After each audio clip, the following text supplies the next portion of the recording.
खट्टी मीठी कहानियाँ। एक बार की बात है, प्रिया अपनी सास कमला से बहुत प्यार करती थी। वह और बहुओं की तरह नहीं थी जो अपनी सासू माँ का आदर और सम्मान ना करे, बल्कि प्रिया कमला को अपनी माँ मानती थी और कमला प्रिया को अपनी बेटी।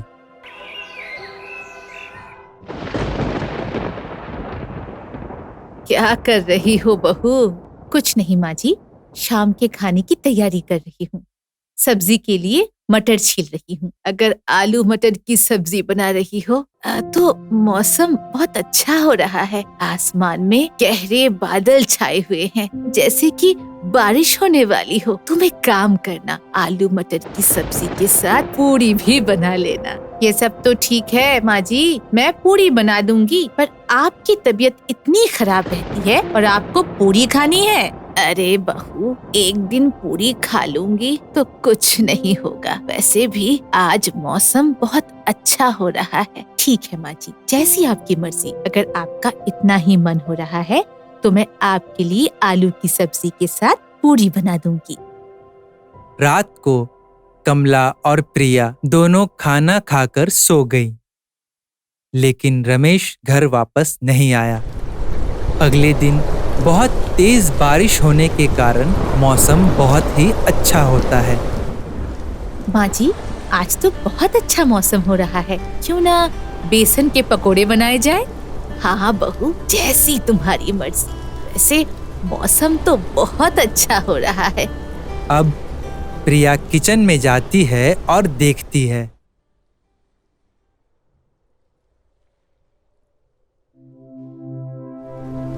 माँ जी, पर बेसन तो है ही नहीं, अब मैं पकोड़े कैसे बनाऊं? आप मेरा दिमाग देखिए, कल ही रमेश घर का सारा सामान ले आए थे और मैं बेसन लिखवाना भूल ही गई। अरे कोई बात नहीं बहू, हो जाता है, निकल जाती है चीज दिमाग से। ऐसे में पड़ोसी कब काम आएंगे? तुम एक काम कर, जाकर विमला के घर से बेसन मांग लो। ठीक है माँ जी। प्रिया अपनी पड़ोसन विमला के घर बेसन मांगने के लिए जाती है, लेकिन रास्ते में उसे कुछ औरतें आपस में उसके बारे में चुगली करते हुए मिलती हैं। ये तो वही है ना जिसका पति इसे बिल्कुल भी भाव नहीं देता। हाँ हाँ, और एक मेरा पति है, मैं जो भी कहूँ अगले दिन वही हाजिर हो जाता है। बेचारी सबका इतना ख्याल रखती है, फिर भी इसका पति इससे बिल्कुल प्यार नहीं करता। अब हर सुहागन के भाग में पति का प्यार तो नहीं लिखा बहन। हाँ, मुझे तो लगता है रमेश ने कोई दूसरी शादी कर ली है और इसे बिल्कुल भूल ही गया। बस नौकरानी की तरह माँ का ख्याल रखने और घर का काम करने के लिए ही रखा हुआ है। सच कह रही हो बहन, 4 साल हो गए शादी को, अब तक कोई खुशखबरी नहीं सुनाई। और सुनाई भी कैसी? रमेश एक दिन तो नहीं टिकता इसके पास। प्रिया को उन औरतों की कड़वी बातें कांटों की तरह चुभ रही थी। अब रात को रमेश देर से घर आता है तो देखता है प्रिया खिड़की के पास बैठी रो रही है। क्या हुआ? आज तुम इतनी देर रात तक जागी हुई हो? कुछ नहीं, बस यूं ही दिल नहीं लग रहा था। तुम रो रही हो? क्या हुआ? तुमने रो रो कर अपनी आंखें लाल कर रखी है। मेरे रोने से आपको क्या फर्क पड़ता है? मैं कभी इस घर की 4 दीवारों से बाहर नहीं निकलती, पर आज मैं निकली और पता है लोगों ने क्या कुछ नहीं कहा, वो भी मेरे मुंह पर। हाँ तो ये तो रोज का है, इसमें तुम इतना क्यों भड़क रही हो? आपसे यही उम्मीद थी। ये सब आपका किया धरा है और फिर पूछ रहे हो कि क्यों भड़क रही हूँ मैं। आप मुझे एक बात बताइए, अगर आपको कोई और औरत पसंद है तो इसमें मेरा क्या कसूर है? मैं क्यों लोगों के ताने सुनूं और सहूं? हाँ तो फिर चली जाओ मेरी जिंदगी से। जाती क्यों नहीं? किसने रोका है? वैसे भी तुम मुझे रत्ती भर पसंद नहीं हो। आप हमेशा मेरे साथ ऐसा क्यों करते हैं? क्यों? अब रमेश गुस्से में अलमारी के पास जाकर सारी साड़ियां बिखेरता है और कहता है, ये देखो, इस वजह से, क्योंकि जैसे खानदान में तुम बड़ी हुई हो, वहाँ तो तुमने ये सब देखा नहीं होगा। अच्छा खाना, घर, गहने, ये सब। इसलिए छोड़कर नहीं जाती तुम मुझे, बल्कि ये कहो कि तुम्हारी जिंदगी मजे में है और तुम जैसी गवार को मेरे पल्ले बांध दिया और मैं तुम्हें झेल रहा हूँ। रमेश की इतनी कड़वी बातें सुनकर प्रिया का दिल दहल जाता है। कुछ देर के लिए तो वो मानो पैरालाइज्ड सी हो जाती है और ना तो उसके मुंह से कोई शब्द निकलता है और ना ही आंखों से आंसू, मानो सब रुक सा गया हो। रमेश साइड टेबल से गाड़ी की चाबी उठाता है और कहता है, जा रहा हूँ मैं, तुम्हारा बहुत हो गया, मेरा इंतजार मत करना और माँ को बोल देना कि मैं बिजनेस ट्रिप में बाहर जा रहा हूँ। इस पर प्रिया के मुंह से आवाज तक नहीं आती, मानो जैसे एक झटके में उसका दिल 100 टुकड़ों में टूटकर बिखर गया हो। एक ही बात उसके दिमाग में चल रही थी और ज्यादा तनाव के कारण उसे बुखार हो जाता है। अगले दिन सुबह के समय, अब अगले दिन प्रिया देर तक उठकर नहीं आती तो कमला उसके कमरे में जाती है। बहू तो कभी भी इतनी देर तक नहीं सोती, तो फिर आज क्या हुआ है?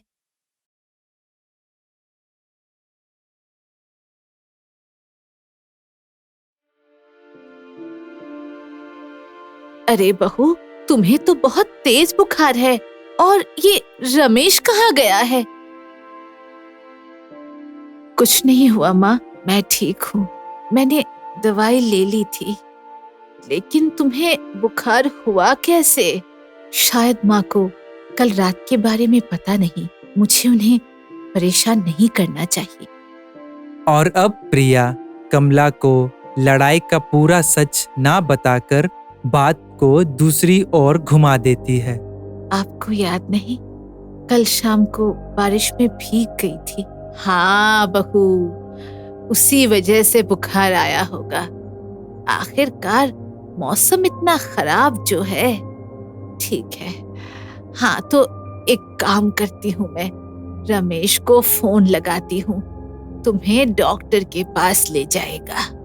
कमला प्रिया से बात कर रही है, तभी बहुत तेज बारिश आ जाती है। अरे नहीं, मैंने तो कल ही सारे कपड़े धोकर सुखाने डाले थे। ऐसा कहकर वो जल्दी से बिस्तर से उठकर सीढ़ियों की तरफ जाने लगती है कि तभी कमला उसका हाथ पकड़ लेती है। बहू तुम रुको, फिर से भीगकर बीमार हो जाओगी। मैं ले आती हूँ कपड़े। नहीं माँ नहीं, आपके जोड़ों में दर्द होता है, आप सीढ़ियाँ नहीं चढ़ सकती। नहीं बहू, तुम्हें बहुत तेज बुखार है, मैं ले आऊंगी। प्रिया को इतना कहकर कमला कपड़े उतारने के लिए चली जाती है, मगर कमला 4-5 सीढ़ियां ही चढ़ पाती है कि बारिश के पानी में लिपटकर गिर जाती है। गिरते ही कमला बहुत तेज चिल्लाती है, हाय, मैं तो मर गई।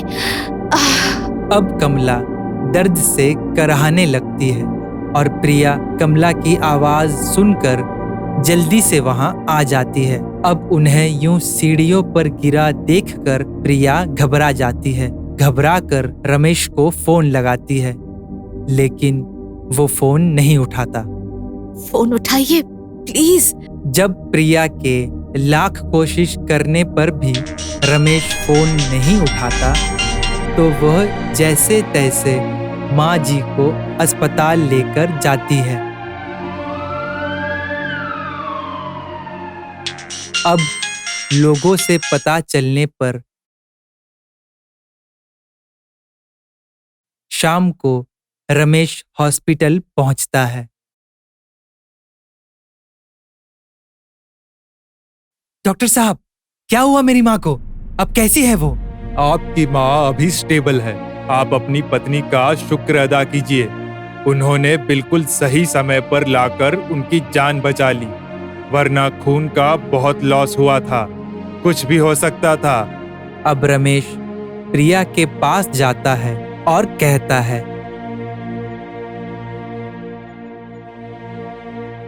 आज जो तुमने माँ जी के लिए झूठ बोला उसके लिए तुम्हारा बहुत बहुत धन्यवाद। वो मेरी भी माँ है, मेरा भी फर्ज बनता था उनकी हर हालत में ख्याल रखना, लेकिन मैं नहीं रख पाई उनका ख्याल, जिसकी वजह से वो आज इस हालत में है।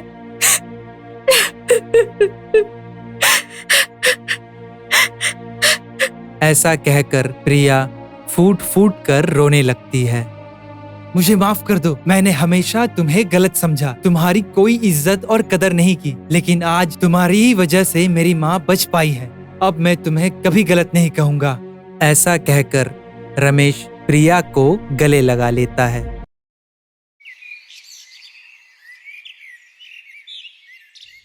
ये हो क्या रहा है? मैं सारा दिन यहाँ झाड़ू लगाती रहूं और कोई भी आकर इसे गंदा करेगा क्या? मेरे घर को मैं गंदा करूं तो इससे किसी को क्या तकलीफ है? अरे तो नीचे तो मैं रहती हूँ ना, तो तुम्हारी जो मर्जी आएगी तुम मुझ पर वो फेंकोगी क्या?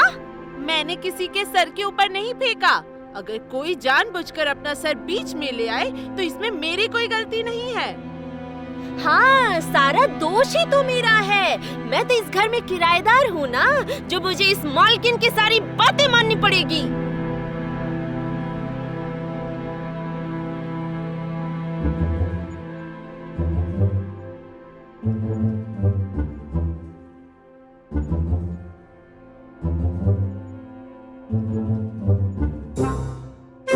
अरे ये चोरों की तरह अंदर क्यों आ रहे हो? चोर?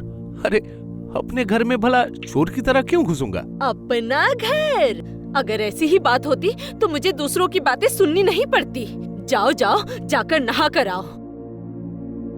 मेरी तो किस्मत ही खराब है, वरना ऐसा डरपोक पति मुझे ही क्यों मिलता। अरे सुनो, टंकी में तो पानी ही नहीं है। पानी नहीं है मतलब? अरे सुबह ही तो मैंने मोटर चलाया था। अरे सारा दिन तुम ही तो बहाती रहती हो पानी। मुझे इतना समय नहीं है। तुम्हारे नीचे जो लोग रहते हैं उनसे जाकर कहो। सारा दिन मोटर चला चला कर मुझे ही पानी भरना होता है। मैं कहती हूँ कि हमें भी तो पानी की जरूरत होती है या नहीं? अरे तो मैं क्या करूँ? ये रोज रोज तुम्हारे धोबी घाट वाले कपड़े धोना बंद करो। क्या कहा? मैं धोबी हूँ? अरे नहीं, गलती हो गई। धोबी नहीं, धोबन। हाय हाय, ये किस नरक में आ गई मैं? आज मुझे धोबन भी सुनना पड़ा। हे भगवान, उठा ले मुझे, उठा ले।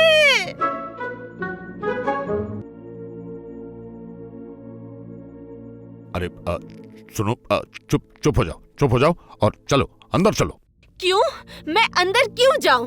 हम लोग क्या यहाँ मुफ्त का रहते हैं? हर महीने पैसे गिन गिन के किराया देते हैं इनको। अरे चुप करो, लोग क्या सोचेंगे? अरे सोचने को बाकी रह भी क्या गया है?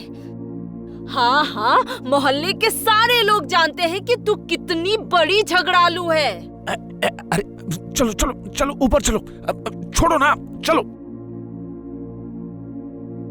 घर की मालकिन है तो क्या वो कुछ भी कहेगी और मैं सब सुनती रहूंगी? जाओ तुम भी जाकर कुछ कहो, वरना कल को तुम्हारे कपड़े नहीं धुलेंगे ना तो तुम ही आके मुझे सुनाओगे। अरे भगवान, कुछ नहीं कहूँगा। चलो अब अंदर चलो। अच्छा भाई, दूध चाय बनाने के लिए बोल दूं? बोल। जगन्नाथ भैया, 2 दूध वाली चाय। ठीक है भैया। अच्छा भैया जी, आज दोपहर को क्या आप फिर से भिड़ गए थे? हाँ, सब सुन ही तो रहे थे, कान खड़े करके। अगर जानते ही हो तो फिर पूछने का क्या मतलब? अब क्या करूं भैया जी, दुकान में बैठे बैठे दोनों बहुओं का झगड़ा सुनने में बहुत मजा आता है। हाँ। अभी अपने दांत दिखाना बंद करो और जल्दी से चाय पिलाओ। इधर हमारी दोस्ती टूटने वाली है और इन्हें मस्ती की पड़ी है। दीजिए चाय, दीजिए जल्दी।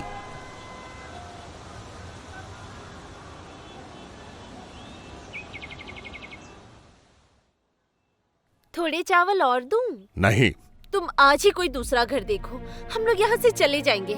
ये रोज रोज का झगड़ा मुझे अच्छा नहीं लगता। ये क्या हुआ कर रहे हो? तुम कुछ कहते क्यों नहीं? इतना बढ़िया इलाका, इतना बढ़िया घर क्या मिलेगा फिर से?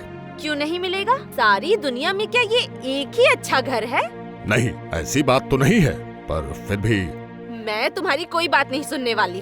तुम आज ही कोई व्यवस्था करो, नहीं तो कल से इस घर में खाना पीना बंद। ये तुम क्या कह रही हो? कल तुम्हारा जन्मदिन है, मैं तुम्हारे लिए मछली लेकर आया हूँ। सोचा तुम्हें पसंद है तो तुम बढ़िया से बनाओगी और एक दावत हो जाएगी।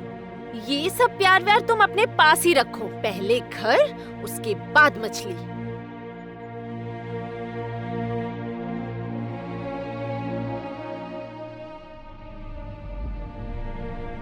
अच्छा सुनो, कल तुम्हारा जन्मदिन है तो बताओ तुम्हें क्या गिफ्ट चाहिए? मैं चाहती हूँ कि तुम कल ही उन लोगों को निकाल दो। कल ही? और हाँ, अगर तुम मेरे जन्मदिन में मुझे ये उपहार नहीं दे सकते तो इस टाई को अपने गले का फंदा बनाकर मर जाना। क्यों भाई, कोई प्रॉब्लम तो नहीं होगी ना? प्रॉब्लम के सिवा अब यहाँ पर बाकी ही क्या रहा? जो बोल रहा हूँ वो कर। प्लान अगर हमारा कामयाब हो गया तो देखना सब प्रॉब्लम मिट जाएगा। सच्ची? मुच्ची। Okay, done.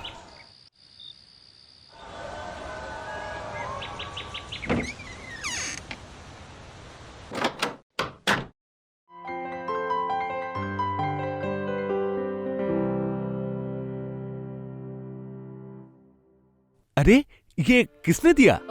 वो मेरे एक दोस्त ने। क्या नाम है? तुम्हें उससे क्या मतलब? अजीब हो तो।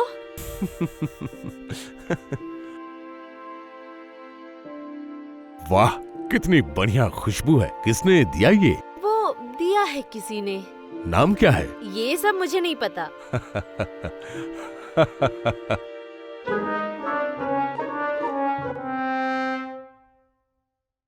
Plan success. Plan success.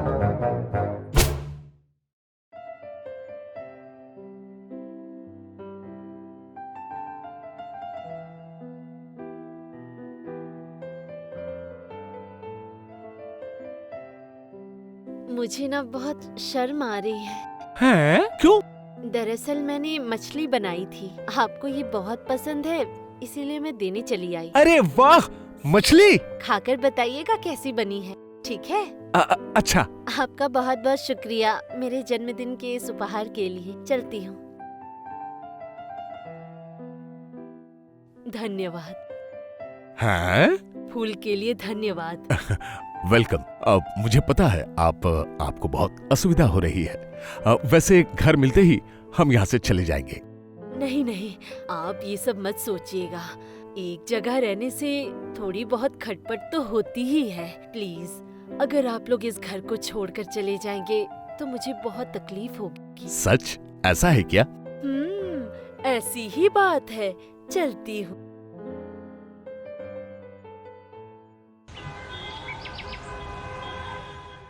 कहाँ गई थी दीदी?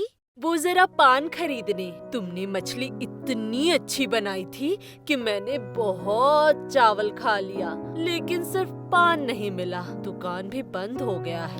क्या दीदी, आप भी ना? आपको नहीं पता कि आपकी ये बहन रोज पान खाती है? 2 वक्त वो पान ना खाए तो उसका दिन ही नहीं कटता। आज से आप रोज दोपहर के खाने के बाद मेरे पास आइएगा, अपनी बहन के पास पान खाने, ठीक है? चलिए, अभी आइए तो मेरे साथ।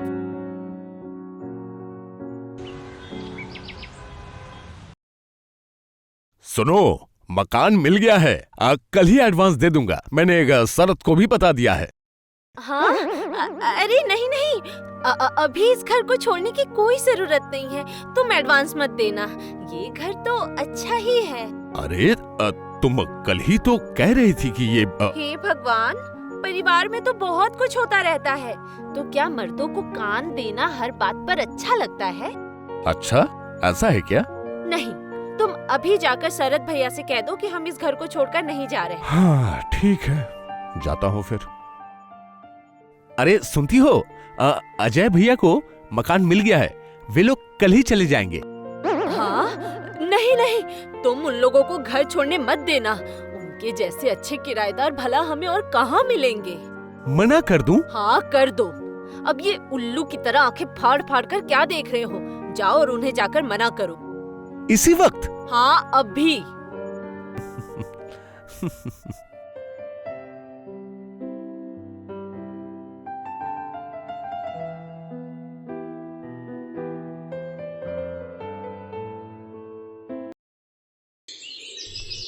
अरे बहू, चाय लाना।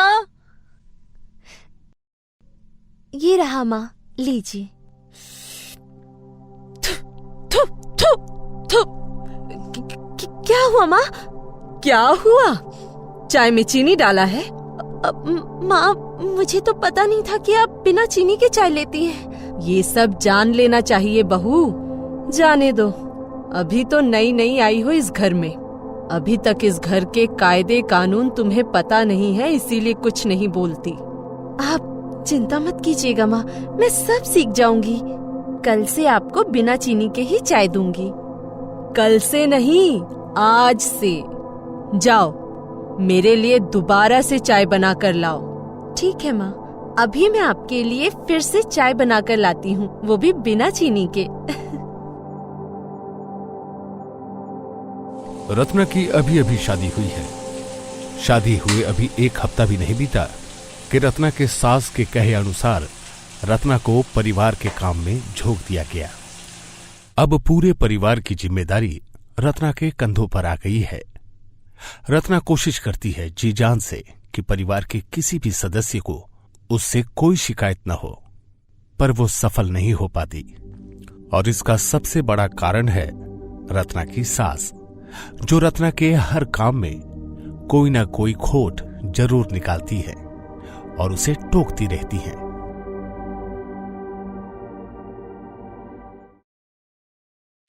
बहू, वो अलमारी के कोने में सफाई की या नहीं? हाँ माँ।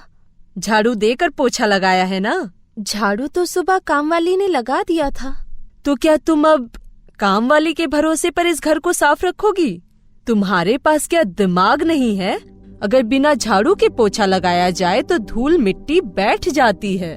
जाओ, पहले झाड़ू लगाओ। लगाती हूँ। अच्छी तरह से बिस्तर के नीचे झाड़ू लगाओ। ये देखो, यहाँ पर गंदगी है। लगाओ, झाड़ू लगाओ यहाँ पर। और मेरे कमरे की भी एक और बार सफाई कर देना। अच्छा। इस घर में अगर ध्यान ना दो तो कोई भी अपना काम सही से नहीं करता। सारे के सारे काम चोर है यहाँ, बस अपनी मनमानी। अरे, तेरी बहू कैसी है, जरा बता तो। अरे क्या कहूँ, कोई काम नहीं कर पाती। सब कुछ मुझे ही ध्यान में रखना पड़ता है। नई बहू है, थोड़ी समस्या तो होगी ही। अरे थोड़ी नहीं, बहुत सारी समस्या। अच्छा रुक जा, मैं तुम लोगों के लिए खाने पीने की व्यवस्था करने बोल देती हूँ। बहू। हाँ माँ। अरे वाह, तेरी बहू तो बहुत सुंदर है। सुंदर न ठेंगा। और इसके अलावा मैं सुंदरता का क्या करूँ, उसे चाटूं? जाओ बहू, रसोई में जो फिश फ्राई रखी हुई है उन्हें फ्राई करके इन लोगों के लिए लेकर आ जाओ, और साथ में कॉफी बना लेना। अच्छा माँ। हे भगवान, ये फिश फ्राई सभी को अच्छा लगे बस।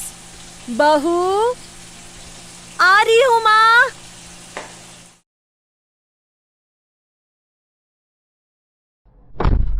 हे भगवान, अब क्या होगा?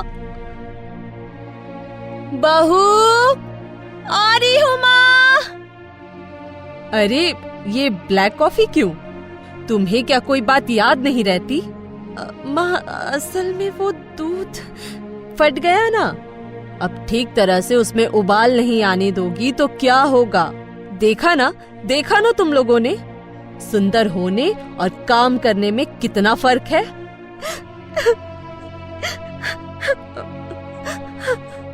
अरे तूने बहू को खामखा इतना क्यों डांटा? बेचारी रोते रोते चली गई। अरे वाह, ये तो बहुत अच्छा बना है। चुप हो जा तो। मगरमच्छ के आंसू दिखा के तुम लोगों का दिल पिघला रही है वो, लेकिन मेरा नहीं पिघला सकती।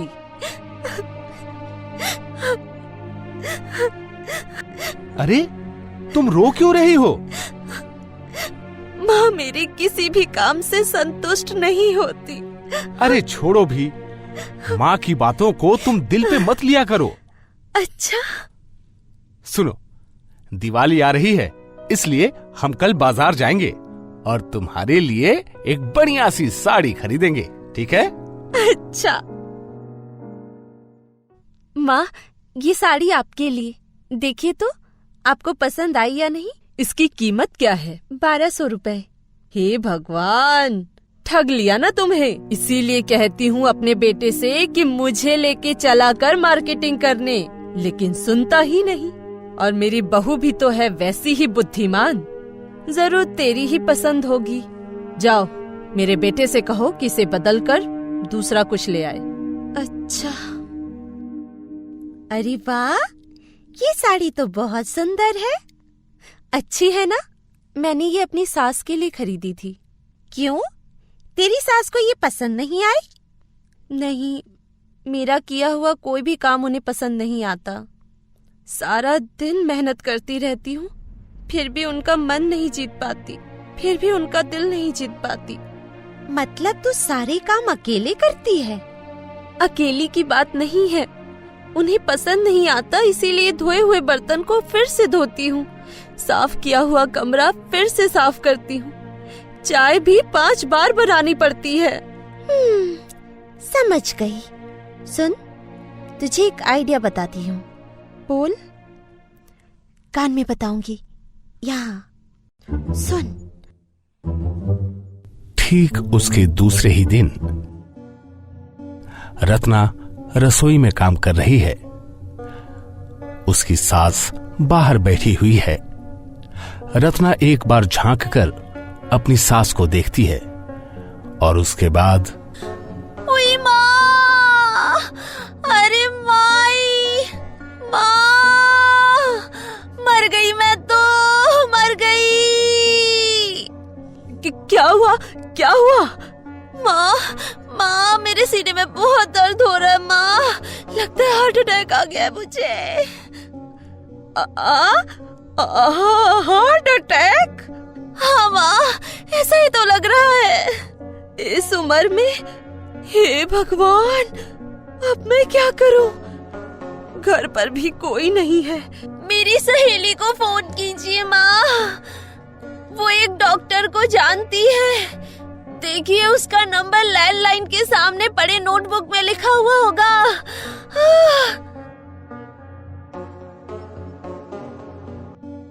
क्या हुआ है डॉक्टर साहब? समस्या बहुत ही गंभीर है।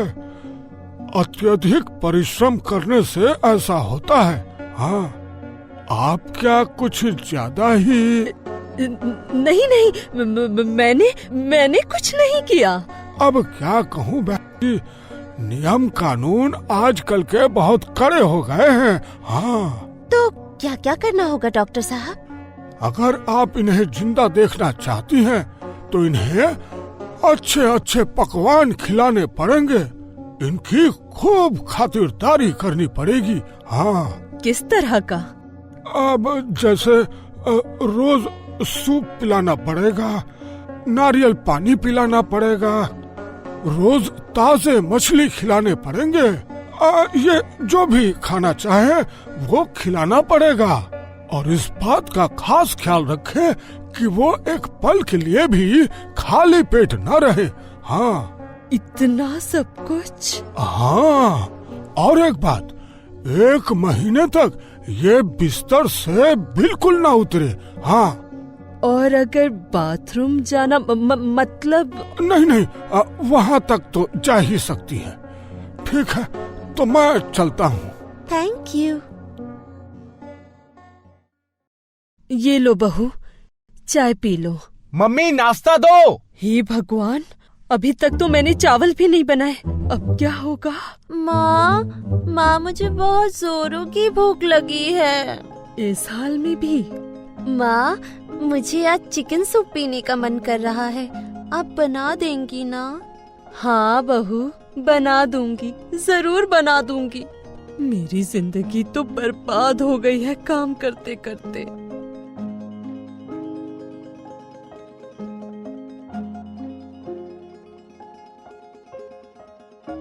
माँ, मुझे पानी चाहिए।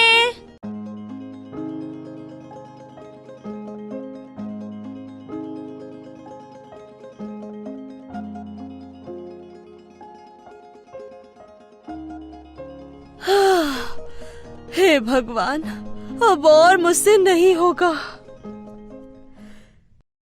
मम्मी, टिफिन दो। टिफिन नहीं बनाया। क्या? पर क्यों? तेरी बीवी की सेवा मुझसे अब और नहीं हो सकती। ये क्या कह रही हो माँ? इतने दिनों तक तो वो बेचारी मुंह बंद करके सब कुछ सहती रही। अब वो बीमार है तो हमें भी उसकी खातिरदारी करनी चाहिए ना।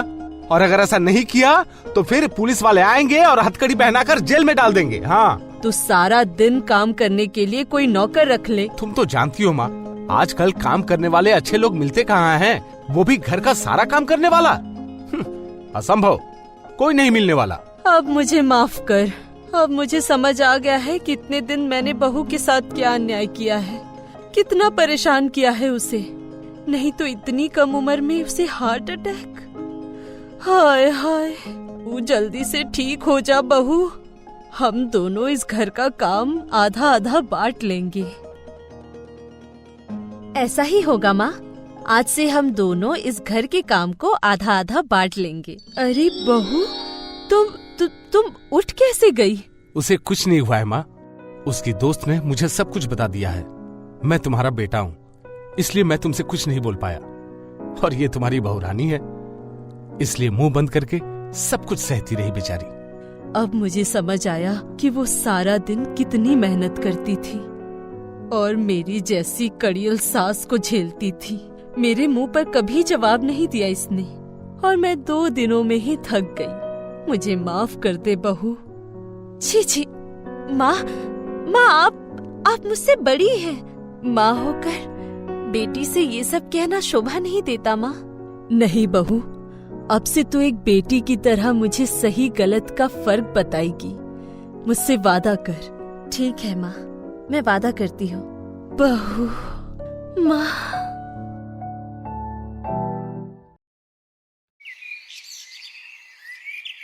बिमला के इकलौते बेटे का नाम है प्रलय।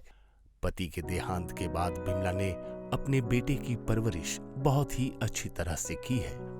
अब प्रलय बड़ा हो चुका है, उसकी शादी की उम्र हो चुकी है। वो एक स्कूल में नौकरी करता है। बहुत सारी लड़कियों को देखने के बाद अंततः सपना उन्हें पसंद आती है।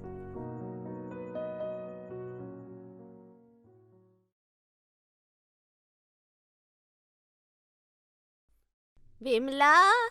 अरे बुआ, आइए आइए, पान खाएंगी? हाँ, एक लगा दे। अरे हाँ बिमला, कल जो तू लड़की देखने गई थी वो पसंद आई या नहीं? हाँ बुआ, बहुत सुंदर है देखने में। गोरी चिट्टी, बहुत सुंदर। सिर्फ सुंदरता ही देखकर चली आई? हमारा बेटा स्कूल मास्टर है, उसकी होने वाली बीवी का पढ़ा लिखा होना जरूरी है।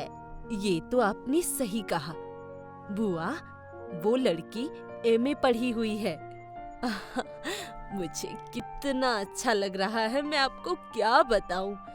एमए पढ़ी हुई एक सुंदर लड़की मैं अपने प्रलय के लिए लेकर आऊंगी। चलो बाबा, सुनकर तसल्ली हुई। हाँ बुआ, दोनों की जोड़ी बहुत अच्छी लगेगी। बिन बाप के बेटे को एक अच्छी सी लड़की के साथ बांध दूं, यही तो इच्छा थी मेरी। और ये इच्छा तेरी पूरी हो। इतने दिन की तेरी जिम्मेदारी अब कुछ तो कम हो जाएगी। शादी वाले दिन बेटा और बहू को आशीर्वाद देने जरूर आना बुआ। हाँ हाँ, जरूर जाऊंगी। अब मैं चलती हूँ।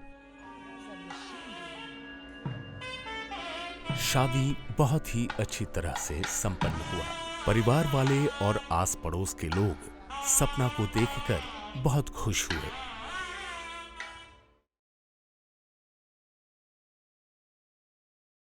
अरे चावल क्यों?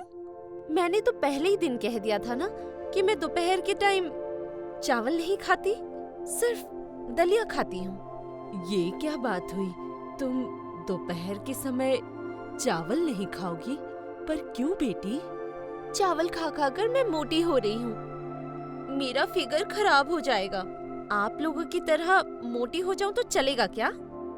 ये सब तुम क्या कह रही हो? अपनी सास से कोई ऐसे बात करता है? देखिए, ऐसा वैसा मैं नहीं जानती। सिर्फ इतना जानती हूँ कि मुझे स्लिम और सुंदर दिखना है।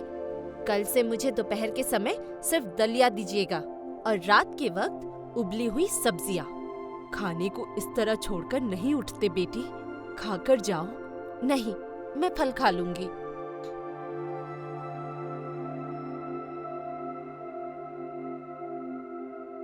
तुम्हारा घर बहुत गंदा है। इस गंदगी में रहकर तो मुझे एलर्जी होती है। ये तुम क्या कह रही हो? अभी तो कुछ दिन पहले घर की अच्छी तरह से साफ सफाई की गई है, रंगाई पोताई की गई है। सुनो, सफाई रेगुलर होनी चाहिए। उस तरह सिर्फ एक दिन सफाई करवाने से कुछ नहीं होगा। अच्छा तो ठीक है, बताओ, तुम्हें बताओ मुझे क्या करना पड़ेगा? एक नौकर रखना पड़ेगा जो हर दिन मेरे कमरे को साफ करेगा और हर 2 दिन पर इस पूरे घर को। ठीक है, तुम जैसा चाहती हो वैसा ही होगा।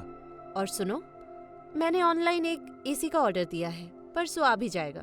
तुम पैसों का इंतजाम कर लेना। अरे यार, पहले ही शादी में इतना खर्च कर चुके हैं हम, अब नई एसी कहाँ से लाएंगे? क्या मुसीबत है, मुझे इस गर्मी में नींद नहीं आती। जो कहती हूँ वही करो। और कब कितना खर्च किया है ये सब मैं सुनना नहीं चाहती। तो फिर माँ कैसे सो पाएगी बताओ? उनके लिए भी तो एक एसी लाना चाहिए ना। अरे, तुमने तो कहा कि तुम्हारे पास पैसे ही नहीं है, तो फिर 2 एसी कैसे खरीदोगे? अच्छी बात है। तुम बैठे बैठे अपनी माँ के बारे में सोचो, मैं चली सोने।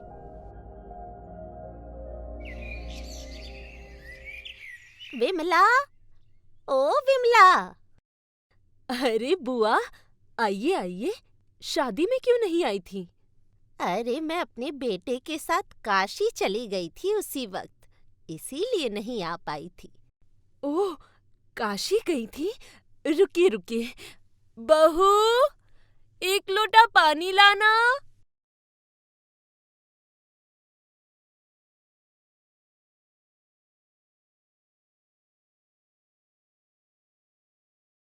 लो बुआ, तुम्हारे काशी में कमाए हुए पुण्य को मैंने ले लिया। बहू, प्रणाम करो बुआ को। सॉरी, मैं नहीं कर सकती। मैं आप लोगों की तरह कोई बैकडेटेड रीति रिवाजों को नहीं मान सकती। मैं चलती हूँ। पहले पार्लर जाऊंगी, उसके बाद मॉल। घर सजाने की कुछ चीजें खरीदनी है। लौटते हुए रात हो जाएगी। वाह विमला, बड़ी शिक्षित बहू लेकर आई है तू। चल, बहू की मुंह दिखाई तो हो गई, अब मैं चलती हूँ। कई साल बीत गए। प्रलय और सपना की अब एक बेटी है। आज उसका 5वां जन्मदिन है। सुनो, मेरी ममेरी बहन की बेटी को भी कहना होगा। और मेरे कुछ 55 दोस्त आएंगे। क्या? 55? हाँ, इसमें इतना आश्चर्य होने की क्या बात है? और सुनो, वो लोग तुम लोगों की तरह ऐरे गहरे नहीं है, हाई प्रोफाइल फैमिली से हैं। इसीलिए उन लोगों के लिए अलग से ड्रिंक्स का इंतजाम करना होगा। सपना, ये बच्ची का जन्मदिन है, उसकी शादी नहीं है। आह प्रलय, जब बहू यही चाहती है तो तुझे उन्हें कहना भी होगा और उनकी मेहमान नवाजी भी करनी होगी। माँ, तुम हमेशा उसका सपोर्ट मत किया करो, वरना उसे संभालना मुश्किल हो जाएगा। बता देता हूँ मैं एक मामूली सा सरकारी मुलाजिम हूँ। आहा, तो हो सके तो अपनी मौसी को मत बुला, उनका नाम काट दे। और इसके अलावा वो विधवा है, शुभ काम में आकर वो करेंगे भी क्या? क्या मतलब? मैं अपने ही परिवार वालों का नाम लिस्ट से हटा? वही तो, बहू ठीक कह रही है। स्टार्टर में कुछ जबरदस्त होना चाहिए, जैसे कि क्रिस्पी चिकन या पनीर टिक्का टाइप्स। सुनो, तुम कैटर से कहना कि वो आकर मुझसे मिले। और हाँ, मैंने ऑनलाइन मिमी के लिए कपड़ा देखा है, कुछ 12,000 का। कल उसकी डिलीवरी आ जाएगी, तुम पैसे देकर जाना। तब तक मैं जाकर पार्लर में कॉल कर लेती हूँ।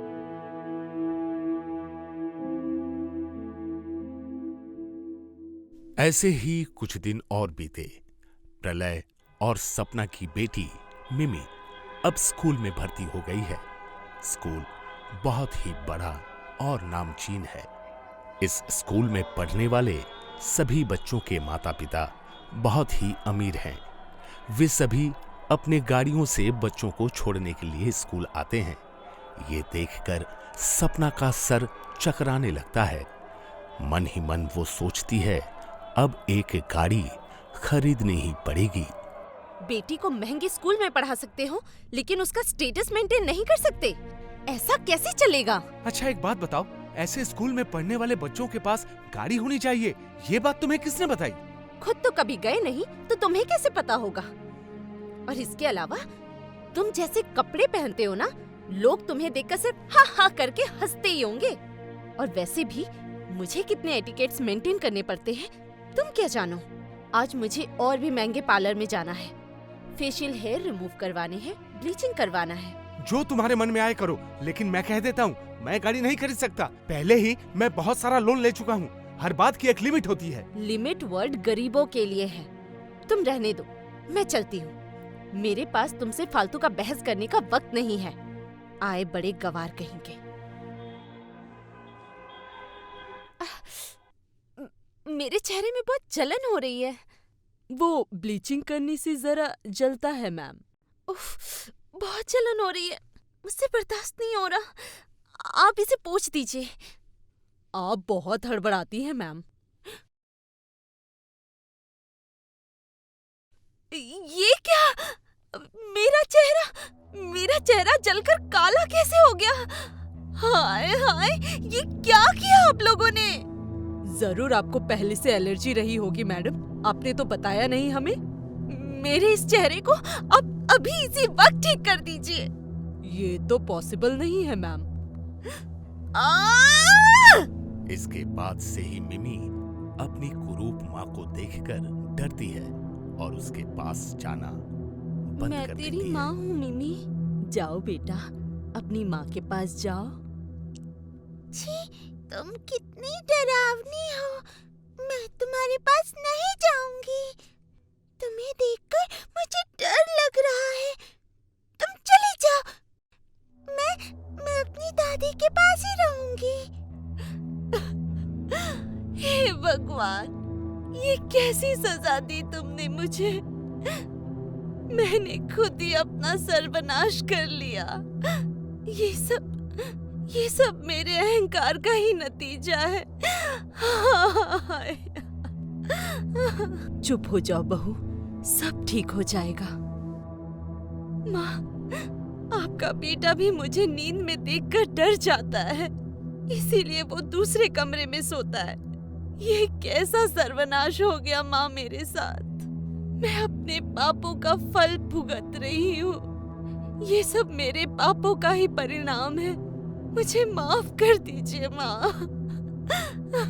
तुम मेरी बहू नहीं, तुम मेरी बेटी हो। सुनो, तुम फिक्र मत करो। प्लास्टिक सर्जरी नाम का एक इलाज होता है। अगर जरूरत पड़े तो मैं अपने सारे गहने बेचकर तुम्हें फिर से पहले की तरह ही सुंदर बनवाकर वापस ले आऊंगी। तुम निश्चिंत रहो बहू। माँ, माँ, माँ।